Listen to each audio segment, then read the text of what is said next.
It's on? The camera's on? Hello, everyone. My name is Oscar Reviews. I am currently in my bedroom, cowering in the fetal position because there's a wasp in my kitchen.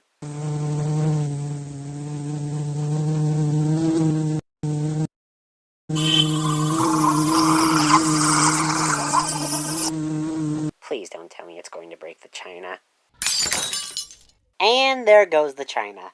So while I'm stuck in my room for the next hour waiting for animal control, let's talk about episode 5 of Helluva Boss, the Harvest Moon Festival.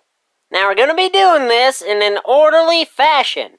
First of all, does anyone in the comment section carry a firearm of any kind? Alright then. What do we do now, Sheriff?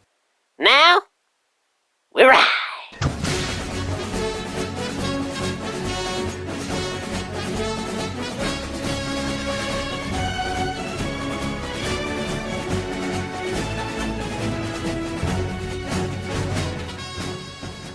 So we start off this episode in Stolas' palace, where Blitz and Stolas have just finished another round of...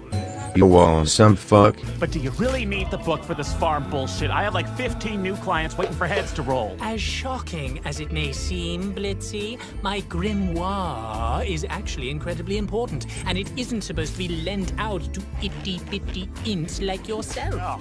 One of my few complaints about this episode is, unfortunately, Stolas.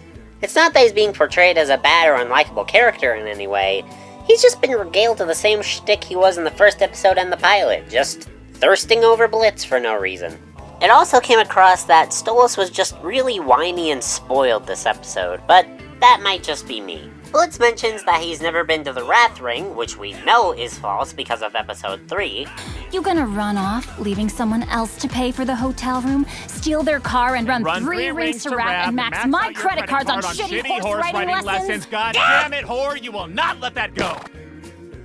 How and why did you break into my house? As I was saying, Blitz mentions that he's never been to the Wrath Ring, so that inspires Stolas to offer Blitz and the rest of the IMP special access to the festival. Well, if you promise this isn't some fuckfest invite, it does sound like it could be a blast and a half. Plus, it's not like we can do jack shit without your book anyway. We then cut to Moxie and Millie's apartment, where Blitz calls Moxie to see if he and Millie wants to go to the festival. What are Millie's thoughts? The Harvest Moon Festival? Gee fucking haw! And then it turns out that Blitz was calling them from their own apartment. I don't care what any of you say, I will love this boy till the end of time. We then cut to the Wrath Ring, where we meet Millie's parents.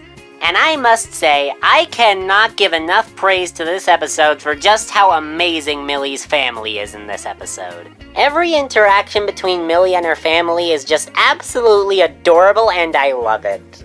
And it turns out that Moxie has actually met Millie's parents before, which I didn't actually expect to happen. Oh, crumbs. My bad. I am so sorry. I didn't mean to open that wound. Context. Please. I'm not just his hellhound. Yeah, she's my daughter. Only on paper. Y'all don't deserve to know my name. Wait. Luna isn't her real name? I don't know why, but I'm more intrigued than confused at that revelation. So, Blitz is it? That's a fine name. It reminds me of war. Nothing like a little war to make a strong man. I like you people. So do I. These people are amazing. Also, fun fact, it turns out that the voice of Alistair Edward Bosco voices Millie's dad. That alone makes this episode amazing. Thankfully, that's not the end of this episode's greatness, because the next character we're introduced to is the main antagonist of the episode, Stryker. What are y'all doing so far away from Imp City? Huh, the free working finally slowing down? Oh no, freelance isn't free, it's a... Never mind. We're just visiting for the festival. The prince is our boss's boyfriend. Millie, I am not above hitting a female in front of her daddy. Which one? So you even conned that ditzy blue blood into getting you to the surface? Well, it's long and complicated, but the short answer is yes. But he's not like, you know, we're not doing a What's between? It's a transactional fucking, you see. Sure. One of the main and most popular activities at the Harvest Moon Festival is the Pain Games, which Millie cannot compete in because the last time she did, it resulted in her killing 9 people. Yeah, remind me never to get on this woman's bad side, please. How come Sally Mae still gets to compete? Your sister doesn't have a neighborhood head count. She so does. Because in Canada they don't find the body. That's weird. Her sister has an oddly masculine voice. And her horns are that of a male. Oh, she's trans. I could talk for hours about how much I love this character, but I'll just save it to later in the review. So after trying, and failing, to kill Fat Nugget's drunken uncle for dinner, Moxie decides that he's going to enter into the Pain Games. And it goes about as well as you would expect. Also, I can't be the only one who noticed that Moxie got attacked by a Carcharodon. Was I? Like the Arburian Carcharodon, or as the locals know it, the beast with 1 billion teeth. I'm just saying, they look very much alike. Alright, so he has the physical advantage. I'm better at other things, like singing. I'd like to take this opportunity to sing a quick song I wrote just now about me winning. What the fuck?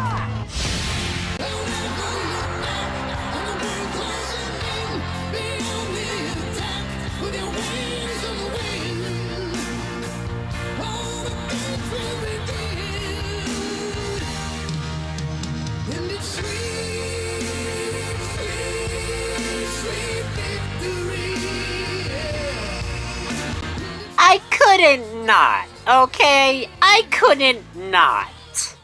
And oh yeah, Blitz hired Stryker. Yeah, I asked him if he wants to join IMP. Anyway. Remember when I talked about Sally earlier? Yeah, this is what I was referring to. In this picture, we see that Millie had a family of all brothers. She was the only sister sibling. Emphasis on was. My current headcanon is that Sally became trans just so Millie could have a sister. And I love that. Little background details like that are exactly why I love this show so much. Oh my crumbles. A genuine Carmine-crafted blessing-tipped rifle. How in the fuck did he get one of these? Why don't you ask me? You are aware this kind of weapon can kill. Demon royalty. Yes, that. Well, shit. This is the part in the episode where everything just keeps getting better and better, from the action to the dialogue. Also, speaking of action, hot damn, Millie, you scary! So after taking down Moxie and Millie, Stryker puts them... Holy frickin' crap, that was brutal! Also, would now be a bad time to mention that last night I encountered a very suspicious imp that sounded a lot like Stryker, and he told me to look after a briefcase that was, quote, backup. No? Just me? Okay. You just have to get out there and fuck up that brown-nosing cocksucker for me. But I can't break through it. I'm not strong enough. Not with your hands, baby. Use what you're good at. I'm not good with my hands? I don't get it, and frankly, I'm scared to ask. Stryker is all ready to kill off Stolas until...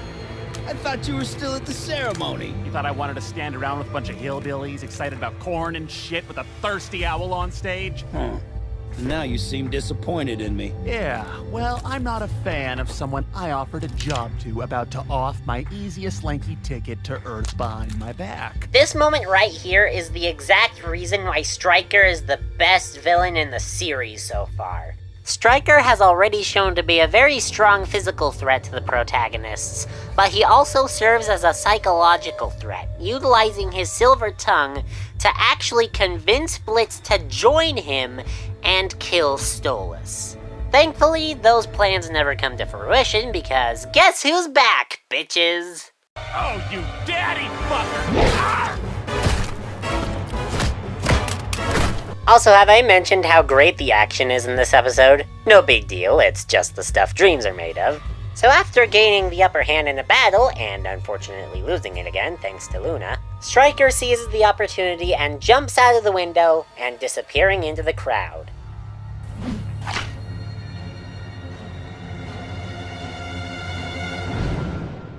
The next morning, Millie is getting an earful from her parents on how she was so easily bested in combat, and Moxie rightfully stands up for her.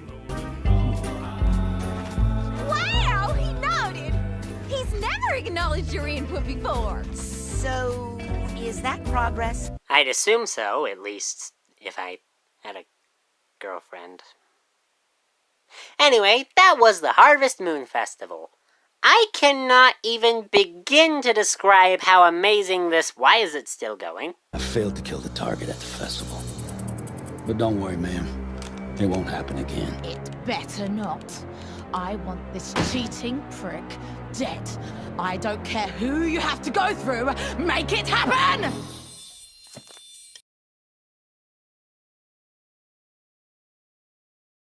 I knew something was off about this quail-faced bitch from day one. I cannot even begin to describe how much this episode was just absolutely insane from minute one.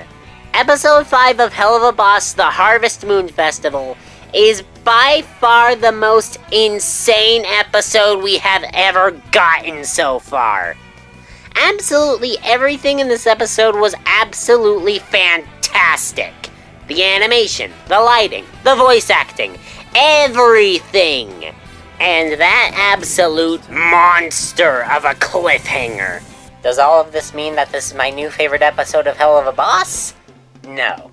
That honor still belongs to Lululand. But gosh dang did this episode get close! I'm more pumped to see this show than ever, and I cannot wait for more.